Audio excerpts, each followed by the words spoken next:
Qytetarët e Elbasanës u bashkuan protestës duke sjellë postera kreative me mesazhe që përcjellin revoltën ndaj projektit të Nartës, ndotjes rrugëve me gropa, mungesës së ujit, kushteve në spitale, paketës së maleve dhe të drejtave të shkelura. Djali atje që u tërhoi zvarr nga ata bandit.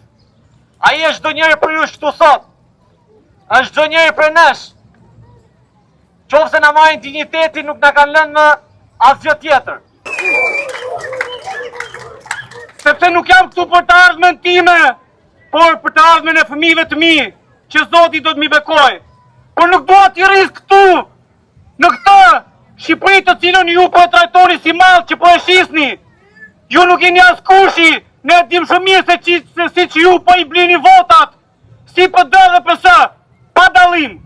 Sot unë kam dalë të protestoj për të mbrojtur pronat e mia, për të mbrojtur pronat e fëmijëve të mi.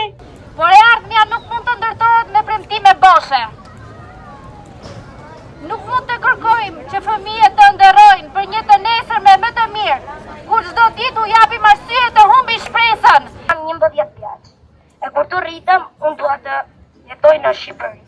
Dua të jetoj në një vend të bukur, në një vend ku nuk ka padrejtësi dhe vjedhje.